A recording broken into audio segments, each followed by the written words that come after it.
이전에 명절에 가족들과 함께 여행을 간 적이 있습니다. 그곳에서 배를 탈 일이 있었습니다. 해금강과 외도를 갔었는데요.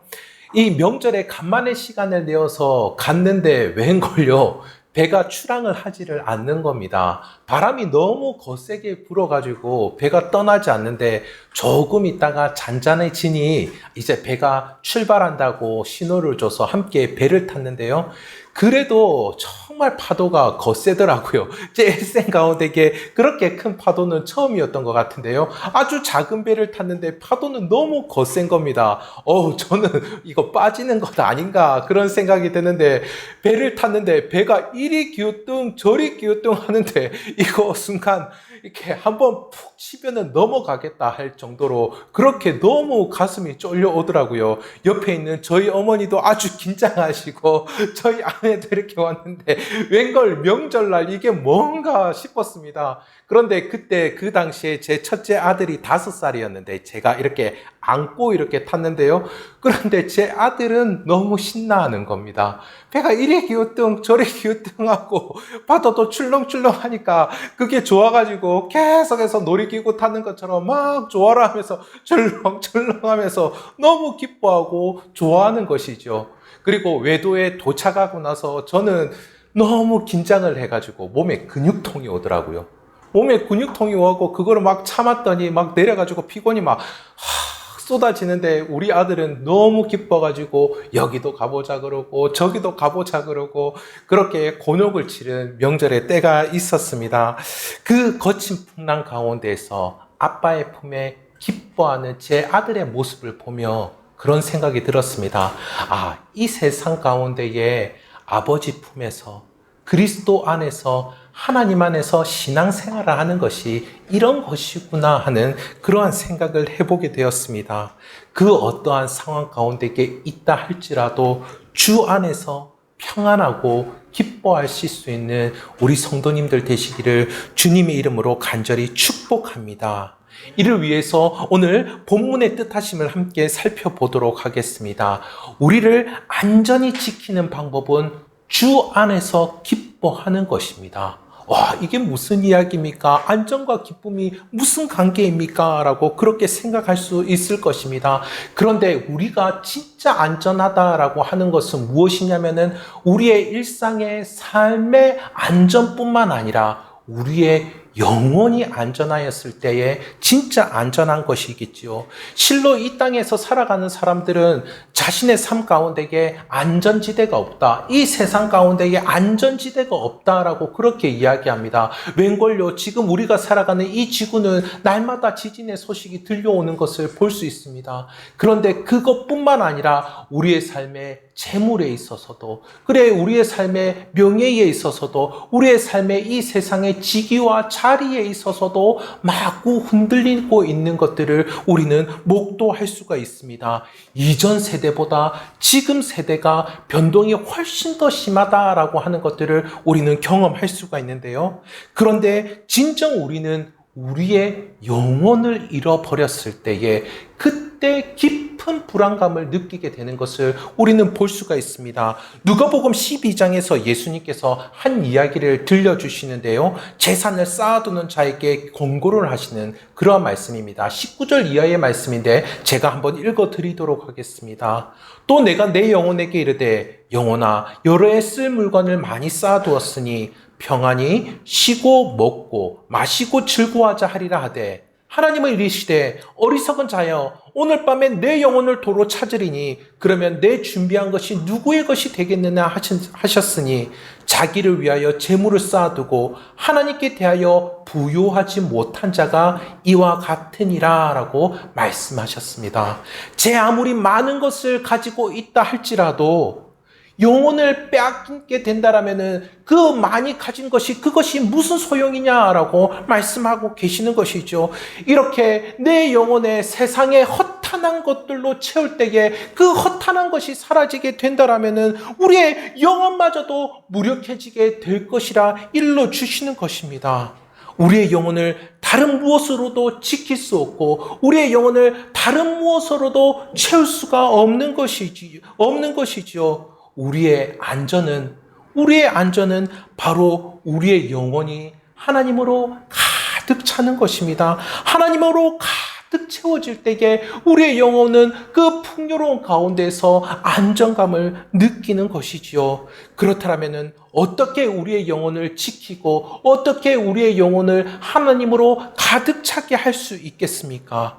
그것은 주 안에서 기뻐하는 것입니다. 주님 안에서 기뻐하는 것이죠. 이것이 빌립보서의 중심 주제입니다. 빌립보서에서는 이 주 안에서, 예수 안에서, 그리스도 안에서라는 이 표현이 너무나도 많이 나옵니다. 신약의 서신서에는 이것이 100번이 넘도록 나오는 것들을 우리는 볼 수가 있습니다. 그러하니 이것은 단지 성경에 기록된 것이 아니고 우리는 성경을 읽을 때마다 늘 느껴야 되는 것은 이것은 그냥 이 책에 있는 이야기가 아니고 이것이 우리의 삶이구나라고 하는 그와 같은 믿음 가운데 이게 받아들일 수 있기를 간절히 소망합니다.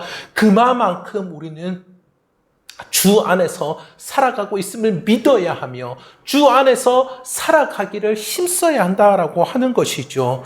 우리 주 예수 그리스도께서는 하나님께 나아갈 통로가 되어주십니다. 그래야기에 우리가 주 예수 안에 있을 때 그때 하나님께서 하나님의 그 모든 풍요로움으로 우리가 체험을 받을 수가 있는 것이죠. 하나님이 가지시는 그 사랑과 그 거룩함과 은혜의 성품을 우리가 경험할 수 있습니다. 그리고 하나님께서 우리를 위하여서 힘써 주시는 구원하심과 우리를 강하게 붙드신가, 우리를 영원토록 인도하신다라고 하는 것들을 우리는 그것 가운데 부요함으로 경험할 수가 있습니다. 그런데 우리가 이렇게 주 안에 있지 않다라고 한다라면은 하나님과 연결고리가 다 끊어져 버리는 것이죠. 우리는 간혹 와이파이가 안 되거나 인터넷이 안 되면 굉장히 불편해합니다. 그리고 요즘에는 심지어 상거래가 마비되기까지 하는 그러한 모습을 우리는 볼 수가 있습니다. 주 안에 있지 않다라고 한다면은 이와 같은 답답한 정도가 아니다라고 하는 것이죠. 정말 하나님과 완전히 끊어져 버려서 이 성경에서 약속되어져 있는 것이 나와 아무런 상관없이 되어져 버린다라고 하는 것입니다. 그리하기에 하나님과 함께하며 하나님과 마지막 날까지 함께하는 그 모든 것들, 그 모든 축복들은 우리 주님 안에서 이루어지는 줄 믿습니다. 이와 같은 은혜가 이 예배 가운데 함께하고 계시는 우리 성도님들에게 강력하게 임하게 되기를 간절히 소원합니다. 우리는 주님 안에서 택함을 받았습니다. 또한 우리는 이 땅 가운데에서 믿음을 가지고 있고 구원의 확신을 가질 수 있습니다. 이 모든 것들은 주 안에서 일어나는 일입니다. 또한 우리는 주 안에서 또 다른 이들을 사랑하고 섬기며 순종할 수가 있습니다. 이 모든 것들이 우리의 삶을 너무나 가치 있고 의미 있고 풍요하게 만들어주지요. 우리는 주 안에서 삶의 길이 열리는 줄 믿습니다. 주 안에서 죽음도 복으로 받아들일 수 있는 그와 같은 일들이 우리 안에 일어나는 것이지요. 주 안에 있는 것이 얼마나 놀라운 것인지 이것을 체감하여 알 수 있게 되기를 간절히 소원합니다. 그리할 때 우리는 기뻐하지 아니할 수가 없을 것입니다. 이렇게 주 안에 기뻐함으로 우리의 영혼은 하나님 안에서 만족하게 됩니다. 하나님께서 태초부터 지금까지 주 안에서 나를 붙들어주고 계심을 믿으시기를 바랍니다. 그리하여서 주 안에 거하며 평안할 수 있는 저와 우리 성도님들 되시기를 간절히 소원합니다. 이렇게 기뻐하는 자들의 특징이 있습니다. 이렇게 기뻐하는 자들의 특징은 철저히 복음이 아닌 것, 철저히 은혜가 아닌 것은 삼가하는 그러한 특징을 보입니다. 이 빌립보 교회를 보면은 복음이 아닌 것을 가르치는 자들이 있다라고 그렇게 이야기하거든요. 우리가 함께 읽은 본문의 2절을 보면은 아주 강력하게 이야기하고 있습니다. 개들을 삼가하고 행악자들을 삼가하고 몸을 상해하는 일을 삼가하라고 그렇게 아주 강력하게 이야기하고 있는데 이들이 누구냐라고 한다면은 초대교회의 이단인 손할례당이라는 그러한 무리들의 사람이었습니다. 그들은 율법주의자들입니다. 구약에 나오는 하나님의 백성의 징표가 바로 할례이지요. 성경의 성기의 끝에 있는 그 표피를 잘라내야지 하나님의 백성으로 인정을 받는 그와 같은 구약의 율법들을 지금도 지켜야 된다라고 주장하던 그런 자들입니다. 그리고 그런 율법뿐만 아니라 구약에 나오는 또 다른 수많은 율법들도 지켜야 된다라고 이야기하는 율법주의자들이지요. 그런데 이들이 단순히 할례를 행해야 되고 율법을 지켜야 된다, 그렇게 단순히 주장한 것이 아닙니다. 이들은 그리스도의 복음을 부정하지 않았습니다. 이들은 그리스도의 복음도 너무나도 좋은 것이다 라고 그렇게 이야기했습니다. 복음도 필요한 것이다 라고 그렇게 이야기했습니다. 그런데 이들의 문제는 무엇이냐면은 사람을 구원하는데 복음도 필요하지만은 그것으로는 충분하지 않다라고 이야기한 그것이 문제였지요. 그것을 또 다른 사람들에게 가르쳤습니다. 하나님의 은혜, 그리스도의 복음도 너무나 좋은 것이지만 그래도 사람이 자기의 행위로 하나님의 법을 지켜야지, 자기의 행위로 뭔가를 해야지, 그래야지 구원받기에 합당하지 않냐? 그것이 너무나 합리적이지 않아? 내가 뭔가를 해야지, 그래야지 뭔가 인정도 해줄 수 있고, 뭔가 나 자신을 그렇듯하게 내세울 수 있고, 다른 사람도 보란 듯이 저 사람에게 저 정도 수준이구나, 그렇게 해줄 수 있지 않아? 이렇게 이야기를 했다라고 하는 것이죠. 여러분은 어떻게 생각하십니까? 이런 이야기가 정말 그럴듯하게 들리십니까? 당시 이 빌립보 교회의 이 손할례당의 파급력은 아주 심했음을 우리는 볼 수 있습니다. 바울이 삼가라고 이렇게까지 이야기를 했다라면은 이것이 그냥 단순한 일이 아니었고 한 번의 해프닝이 아니었다라고 이야기하는 것이죠. 정말 수많은 사람들이 이거에 혹하고 넘어가서 그렇게까지 행하는 자들이 너무나도 많았다라고 하는 것입니다. 그런데 이것이 정말 이렇게 혹하게 넘어가게 되는 그 이유는 우리의 본성이 그렇기 때문이죠. 우리는 본성상 인정을 받아야 될 것 같고, 본성상 내가 해야지, 내가 해서 이렇게 이 정도 수준에 이르러야지, 또 다른 사람들에게 어느 정도 인정을 받아야지, 이 정도 수준이 되었을 때에 그때 내가 뭔가 했다라는 것들을 드러내기를 너무나도 좋아하는 우리의 본성이 있다라고 하는 것이죠. 자랑하려는 본성이 있다라고 하는 것입니다. 하지만 어떤 문제가 생기게 되었을까요? 이와 같은 모습 가운데 어떤 문제가 이 교회 내에 생기게 되었을까요? 우리가 복음서에서 봤던 수많은 종교인들과 같은 문제가 여기서 생기는 것입니다. 자신이 얼마나 율법을 지켰는지, 자신이 조문을 얼마나 실천했는지 그것들을 운운하고 자랑하는 것, 그것에만 머물러 있지 아니하고 다른 사람을 정죄를 하는 거죠. 다른 사람과 비교를 하는 겁니다. 목사인 나는 이 정도 했어. 집사인 당신은, 그냥 형제인 당신은 어느 정도 했어. 이렇게 하며 정죄를 하는 것이죠. 그래서 바울은 이 빌립보 교회 내에서 이들을 개들이라고 불렀고 행악하는 자들이라고 그렇게 불렀습니다. 하지만 이 2000년 전의 이 일들이 지금도 우리 안에서 벌어지고 있다는 그 사실이 너무나도 놀랍습니다. 이단과 사입이 확실히 몰아내야 되겠죠. 우리 이 지역에 너무나 이단이 많은 것들을 보게 됩니다. 특히 이 강서구 가운데 이단이 많습니다. 그래서 저는 일부러 교회를 개척할 때 이곳에 와서 정말 하나님의 복음, 그리스도의 은혜를 전하기 위해서 저는 이곳 가운데에 왔습니다. 이렇게 공식적인 이단, 사이비는 확실히 몰아내야 되겠죠. 그런데 교묘하게 복음이 아닌 다른 것들이 우리한테 들어온다라고 하는 것이죠. 우리는 오직 복음으로만 구원을 받을 수 있고 그리스도의 은혜로만 구원을 받을 수 있는데 왠지 그것으로만은 되지 않을 것 같고 복음에다가 뭔가 내가 좀 공로를 이루어야 되지 않느냐, 그런 생각을 한다라고 하는 것입니다. 율법을 더하는 그러한 일들이 일어나게 된다라는 것이죠.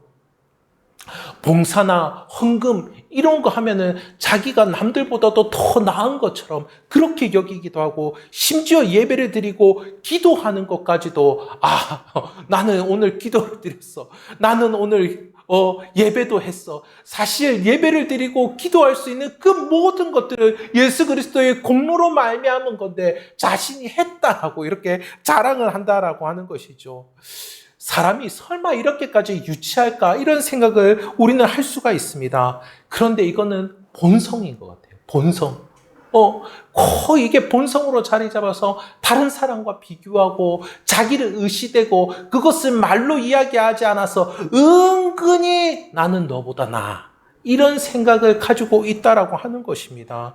그런 위치에서 다른 사람은 막 위에서 이렇게 내려다보는 이런 모습들이 있다라고 하는 것이죠. 처음 신앙생활을 시작할 때는 그리스도의 복음, 하나님의 은혜로 이렇게 신앙생활을 시작했는데 그 이후에는 신앙생활이 자기 자랑거리로 남아서 되겠습니까? 신앙을 다른 사람과 비교하고 평가하는 수단으로 만들어버리는 그와 같은 신앙이 너무나도 우리에게는 위협으로 다가온다라고 하는 것이죠. 내가 이 정도 신앙생활을 했으니까 하나님도 나를 적어도 이 정도 수준에는 해야 되지 않느냐, 그렇게 생각하실 거야. 우리는 그렇게 여깁니다. 여전히 나의 거룩한 행위를 내세우면서 그것을 하나님의 은혜를 받는 수단으로 사용한다라고 하는 것이죠. 우리는 그렇게 하지 않아도 이미 하나님의 은혜, 하나님의 축복을 받았는데 그렇게 한다라고 하는 것입니다. 대가를 바라고 보상을 받기 위해서 신앙생활을 하는 그런 모습들을 보인다라고 하는 것이죠. 정말 헤아릴 수 없는 하나님의 은혜가 너무나 큼에도 불구하고 그것을 확인하지 아니하고 그것을 붙잡지 아니하고 그리한다라고 하는 것입니다.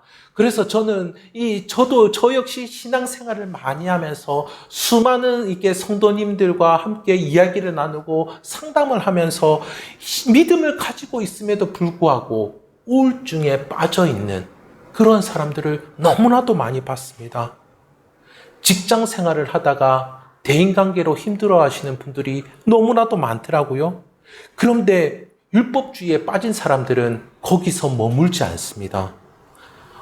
어느 정도냐면은 상대방을 미워하는 나의 수준을 자기가 평가한다라고 하는 것이죠. 내가 이렇게 신앙생활을 해왔는데, 내가 예배도 드리고 기도도 하고 지금 신앙생활에 그 구력이 20년인데 지금도 내가 다른 사람을 미워하고 있어? 내가 이 정도 수준밖에 되지 않아? 그런 생각을 하면서 다른 사람과의 관계도 힘든데 자기가 자기를 평가하느라고 더 괴로워하고 힘들어하는 사람들을 저는 봐왔습니다. 이런 일이 있다라면 어떻게 해야 될까요? 이런 일이 있다라면 우리는 그 문제가 내게 해결할 수 없는 일임을 알고 하나님께 은혜를 구해야 되겠지요.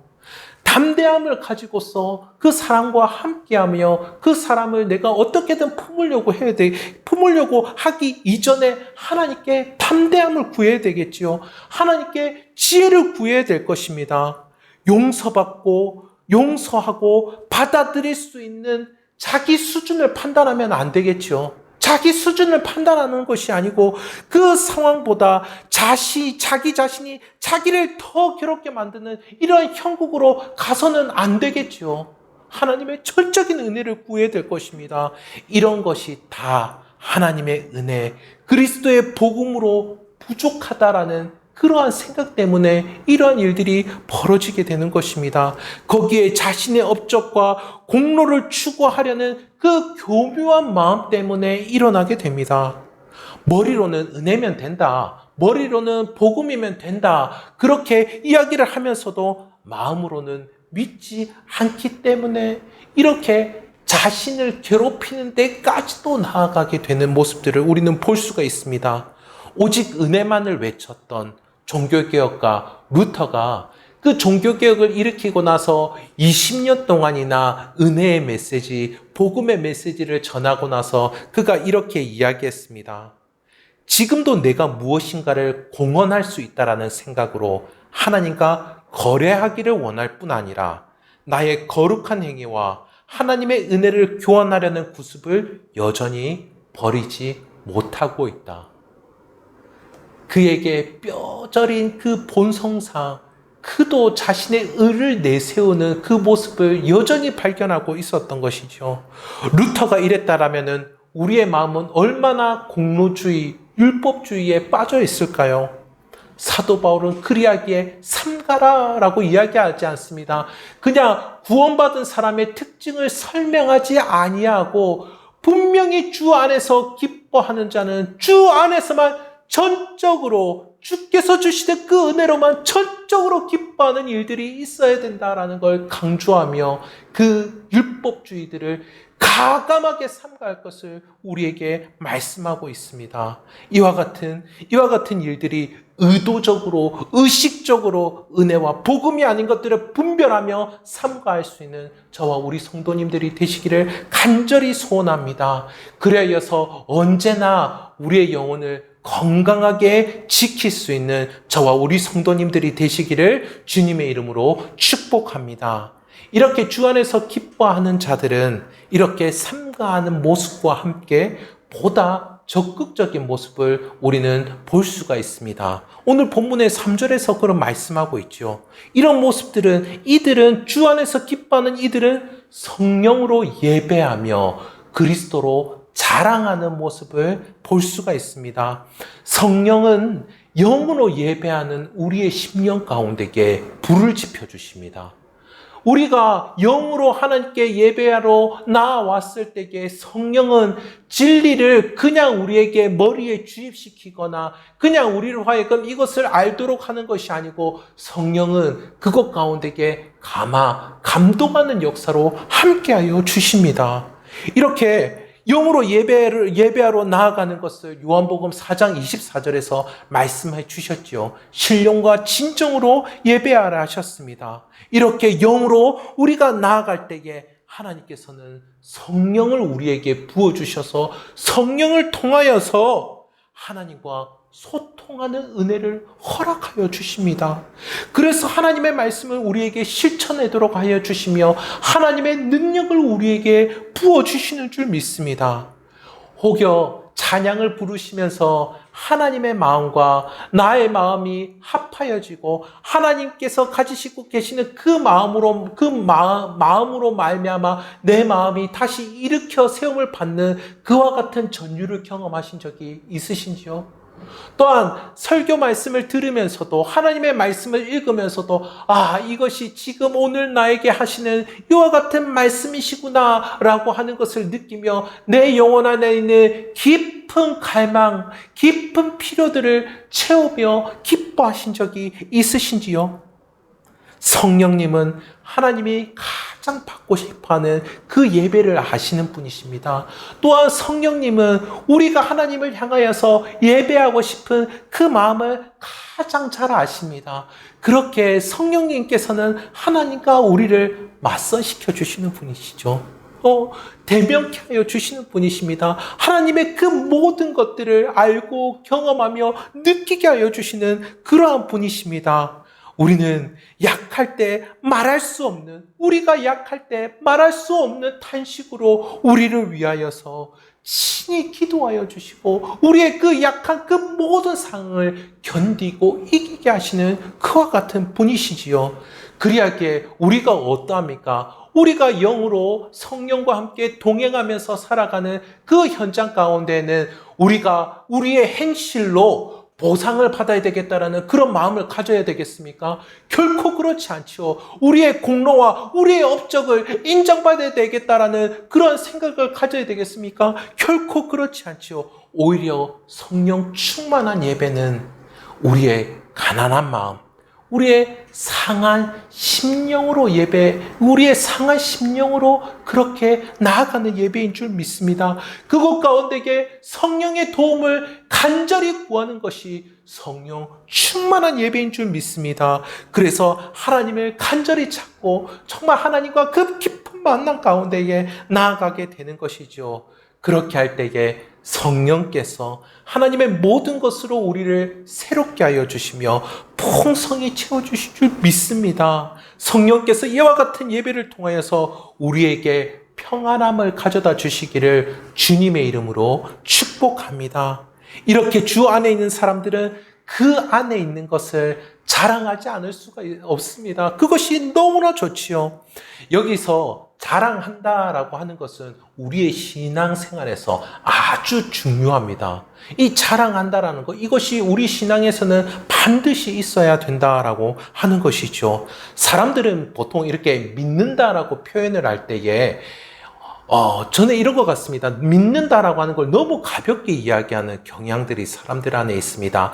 어느 큰 회사에서 뭔가 일을 할 때에 큰 회사가 하니까 뭔가 일이 이루어지겠지. 또 정부가 어떤 정책을 시행한다라고 할 때 정부가 하니까 저것들이 이루어지겠지. 또 대단히 훌륭한 사람들이 뭔가를 할 때에 저 사람이 지혜롭고 똑똑하니까 저게 되겠지라고 하는 신뢰하는 그런 마음들이 있습니다. 그러나 이것은 성경에서 이야기하는 믿음이 아니죠. 그냥 단순히 믿는다라는 것과 내가 믿는 것을 자랑하고 기뻐하는 차원은 너무나도 다릅니다. 내가 이 땅 가운데 내 일생을 살아보며 이 세상의 주위에 그 어느 것들 둘러보아도 이것보다 더 좋은 것이 없구나. 이와 같은 것들이 정말 내 삶을 안전하게 해주고 평안하게 해주고 힘있게 살 수 있게 해주는 것이 없구나라고 하는 그 자랑을 하는 것, 이것이 진정 믿는다라고 하는 것이지요. 거기에 내 자신과 내 시간을 쏟아부어도 하나도 아깝지 않구나라고 하는 그 고백이 우리 안에 일어나는 것, 이것이 자랑입니다. 요즘에 유튜브를 보면 소위 국뽕이라고 하는 그 유튜브를 보신 적이 있습니까? 예. 저는 우리 가정에서 이렇게 같이 이렇게 유튜브를 보고 있어서 국뽕이 너무나 자주 뜹니다. 국뽕을 보게 되면은 어떠합니까? 보고 있으면은 마음이 뭉클해지면서 음악이 막 전전전전 나오면서 막 다 보고 나면 애국심이 쫙 충만해지는 그와 같은 것들을 느끼게 되는데요. 저는 그 국뽕의 내용이 만약에 진짜 사실이다라고 한다면, 진짜 팩트인 것도 너무나 많죠. 팩트라고 한다면 그 모든 것이 하나님의 은혜로 주어진 줄 믿습니다. 이와 같이 진정으로 주를 믿는 사람은 주 안에서 기뻐한다라고 하는 것이죠. 주 안에서 기뻐하는 것, 예수 그리스도를 자랑하는 것입니다. 그분이 하나님이심을 기뻐하고, 그리스도 그분이 하나님이심을 기뻐하며, 그리스도 그분이 이 땅에 사람으로 오셨음을 기뻐하게 됩니다. 그리스도 그분이 나와 동행하여 주시는 것, 그것을 자랑하고요. 그리스도께서 나를 구원하여 주시는 그 은혜들을 자랑하게 됩니다. 그리스도께서 지금도 내 삶을 인도하여 주심을 자랑하게 되고, 그리스도께서 내 삶의 길을 열어주셨음을 자랑합니다. 그리스도께서 마지막 날까지 나를 지켜보고 계시기에 그것들을 자랑한다라고 하는 것이죠. 이것뿐만 아니라 너무나 많습니다. 내 삶 가운데에 세밀하게 역사하시는 그 손길들로 말미암아 우리에게 자랑거리가 넘쳐나게 되기를 간절히 소원합니다. 국뽕에 빠진 사람들이 애국심이 진짜 높아지는 이유가 있겠지요. 우리나라에서 살기 때문에 이렇게 행복하게 살 수 있구나. 우리나라에서 살기 때문에 이렇게 평안하게 살 수 있구나. 이 나라에서 살기 때문에 내가 이렇게 안전하게 거할 수 있구나. 삶의 전반에서 평안함을 주기 때문이죠. 그렇다면은 우리가 그리스도 안에 있는 이것은 그것과는 비교할 수 없을 정도로 안전할 것입니다. 그리스도는 어떤 분이십니까? 그리스도는 100% 하나님이십니다. 또한 그리스도는 100% 인간이십니다. 100% 하나님이자 100% 인간인 그분께서 인간인 나를 하나님께로 인도하여 주신다라는 것. 그렇다면 우리의 삶은 얼마나 안전한 것입니까? 이것 가운데에 정말 자랑하고 기뻐할 수 있는 우리 성도님들 되시기를 간절히 소원합니다. 오늘 말씀을 통하여서 적용을 해보도록 하겠습니다. 우리의 감정을 주님 안에 두시기를 소원합니다. 감정의 자리를 찾지 못하는 일들이 있습니다. 저는 오랫동안 청소년, 청년 사역을 해왔기 때문에 이 감정을 어떻게 다루어야 될지 알지 못하는 이들을 너무나 많이 경험했는데요. 그래서 자기 감정을 그냥 내버려 두는 이들이 있습니다. 이러면은 흥하고 저러면 흥하고 이러면 삐지고 저러면 삐지고 이러면 슬프고 그냥 그런 분들을 많이 봐왔는데요. 이들은 혼란스러워하고 어떻게 해야 될지를 모릅니다. 그런데 또 어떤 이들은 이 감정에 자기 감정에 충실한 사람들이 있습니다. 감정이 가는 대로 그것으로 막 쫓아가는 사람들이 있는데요. 제가 이전에 사역하던 친구 중에서 랩 가수가 되기 위해서 준비하는 친구가 있었습니다. 그래서 자신이 학원을 다니는데 전문가 선생님과 가수들이 자기에게 조언을 해주기를 명상을 하라고 그렇게 일러주더랍니다. 그래서 자기가 이게 명상을 어떻게 해야 되는지 그 사람들한테 안 물어보고 저한테 물어보더라고요. 그건 종교인들이 많이 한다고. 우리는 명상을 하는 것이 아니고 우리는 하나님의 말씀을 묵상한다라고 그렇게 일러주었습니다. 여하튼 그 명상을 통해서 자기 감정을 쫓아가지 않습니까? 자기 감정을 쫓아가게 되는 그들의 모습들, 수많은 가수들, 물론 BY와 같은 크리스찬 가수들은 그렇지 않은데 수많은 랩 가수들의 그 가사를 보게 된다면 사회 불만이 너무나도 많습니다. 온갖 불평을 내뱉는다라고 하는 것이죠. 뿐만 아니라 그곳 가운데에서 아주 파괴적인 은사들이 너무나도 많이 보게 됩니다. 자기의 감정에 충실하기 때문이죠. 그런데 대부분의 그 가사들이 어떻게 끝나냐면 염세적으로 끝납니다. 그러니까 자신의 감정을 쫓아가다가 그냥 늪에 빠져버린 것이죠. 그 감정에서 헤어나오지 못하고 염세적인 그와 같은 모습 가운데에서 그들이 계속 머물러 있는 그런 모습, 자신의 삶을 어떻게 해야 될지 알지 못하는 모습들 너무나도 많이 보게 되었습니다. 우리는 이 감정, 하나님께서 주시는 선물이죠. 이 감정을 정말 하나님께서 주시는 은혜의 수단에 퐁덩 빠뜨리시기를 간절히 소원합니다. 이스라엘 백성을 이끌었던 모세가 떠나게 되었을 때 여호수아서 1장에서 하나님께서 주야로 말씀을 묵상하라고 여호수아에게 말씀하셨지요. 아침에 눈을 떴을 때 밤에 잠을 들기 전에 그렇게 묵상하라라고 말씀해 주셨습니다. 그런데 우리가 묵상할 때 머리로만 하는 것이 아니죠. 우리는 이 묵상할 때에 우리의 감정도 그 말씀에 푹 담가야 됩니다. 성령께서는 말씀에 우리의 감정이 순전하게 반응하도록 이끌어 주시는 줄 믿습니다. 미국의 대각성 운동 때 조나단 에드워드 목사님이 그의 책 신앙 감정론에서 이렇게 쓰셨는데요. 마땅히 영원한 지옥불에 들어가야 할 원수들을 구원하여 기쁨과 영광에 들어가게 하기 위해 행하시는 하나님의 사랑을 듣고도 그 마음이 냉랭하고 굳어지며 무감각하며 무관심할 수 있는가? 모든 감정이 진짜 감정은 아닐 것입니다. 하지만 신앙 감정이 없다면 참된 믿음도 없다라고 하는 것이지요. 그래서 조나단 에드워드 목사님은 참된 믿음을 위해서는 심령의 깊은 감정을 불러일으키는 수단을 힘써 추구해야 된다라고 그렇게 이르셨습니다. 그와 같은 것이 기도와 찬양을 하는 것이죠.